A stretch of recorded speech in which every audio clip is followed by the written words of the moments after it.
Hey guys, today we're gonna be doing a cooking video.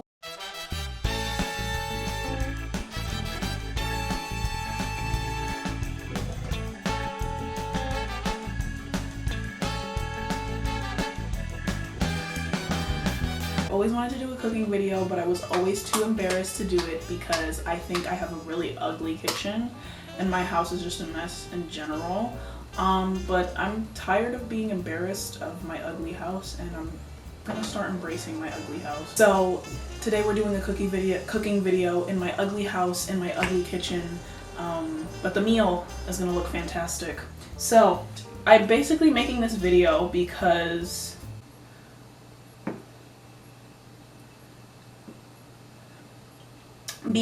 I want to show broke people. I want to show fellow broke people. Just because you're broke doesn't mean that you can't eat well.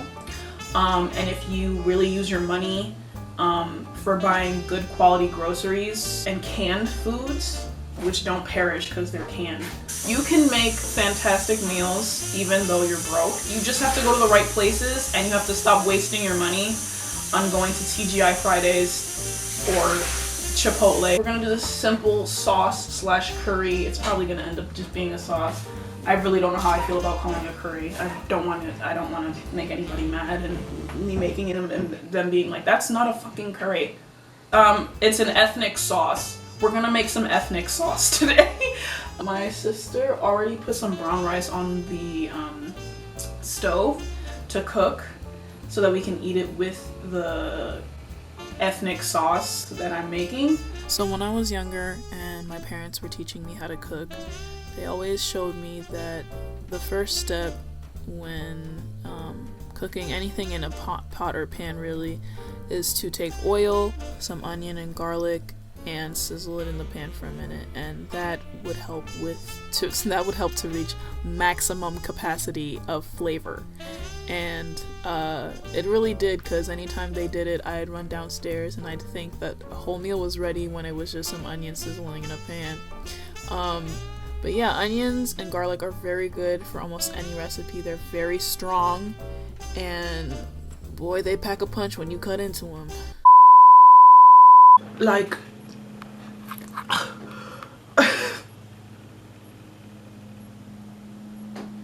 and I'm leaning towards, oh my god.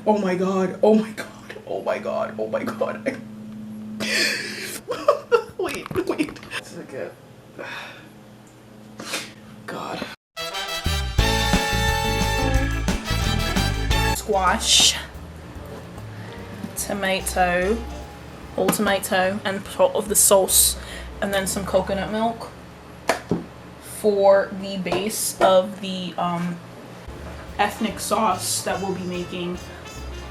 I usually would use regular tomatoes, but I didn't feel like cutting up the tomatoes. And also, like, there's a technique where I think you can like fry them or boil them really quick for a minute, and then the skin is easy to peel off. But I just wanted whole tomatoes that were already whole and already had a little sauce in them, so I got this. I believe these are Roma tomatoes. I think I'm gonna put 1, 2, 3. I don't want it to be too tomatoey. And then sauce.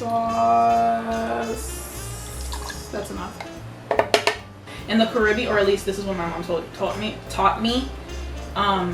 If you use coconut milk while like making rice and peas, it adds a lot of flavor to the meal. So if you don't use coconut milk, I would really recommend using it. Let me stand up and do this. Adding the butternut squash.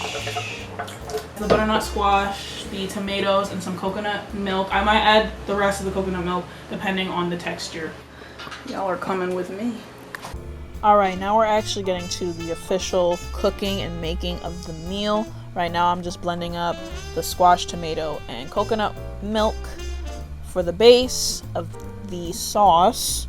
And while that blends, we're gonna go over, grab the scallions, we're gonna grab the white onion, and we're gonna grab the mushrooms and chickpeas. Just set it to the side for when I add the oil to the pan. Now we're gonna stop the blender so that it doesn't get too watery, because we don't want a watery sauce.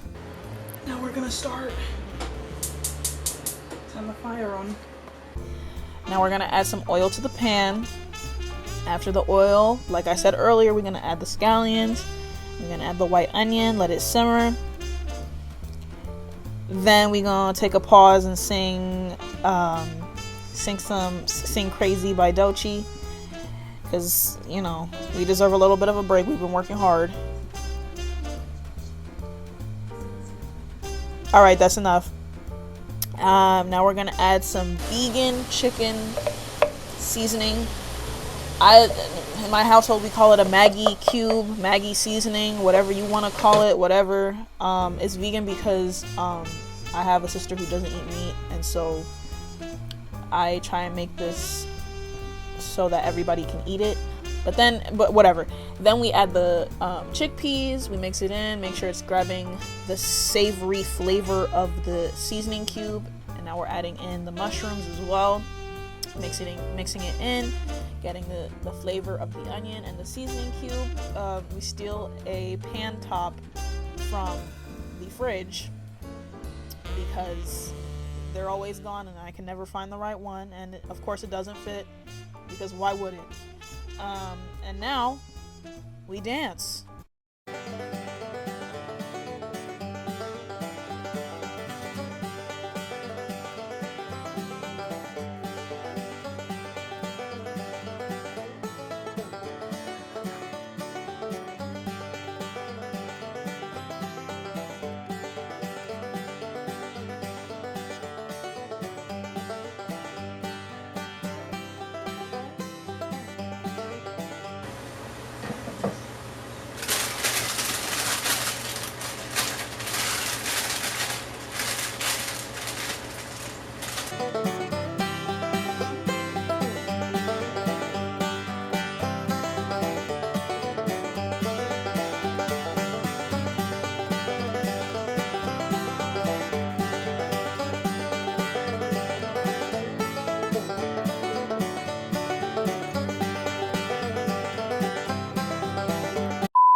Okay, y'all, now I'm adding in some more seasoning cube for flavor, because it wasn't enough.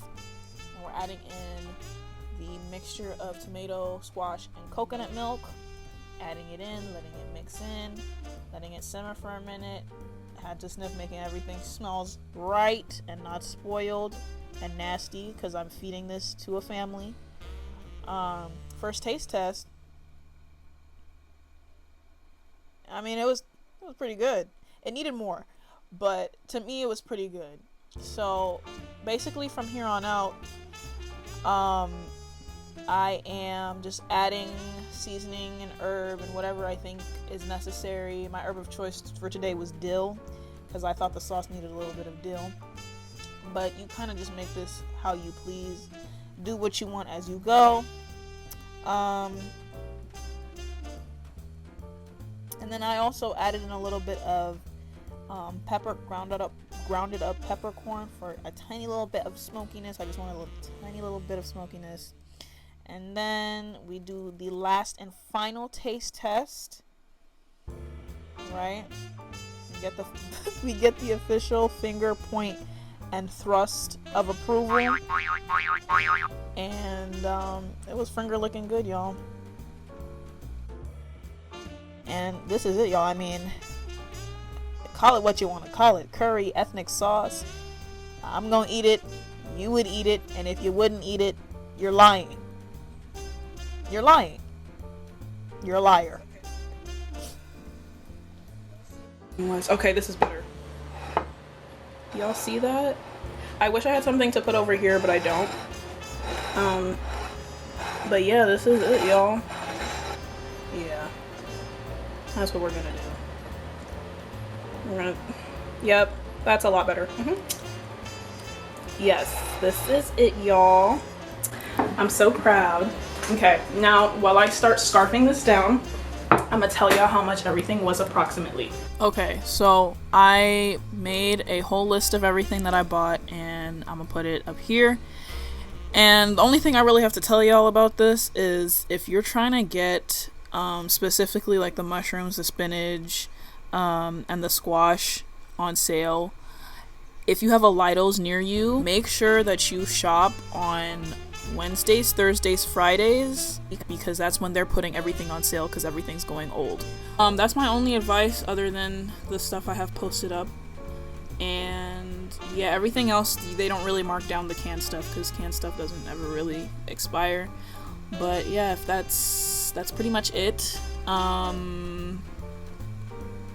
If you guys have any more questions, comment them down below. If not, thank you so much for watching, and I'll see you guys in the next one. Bye.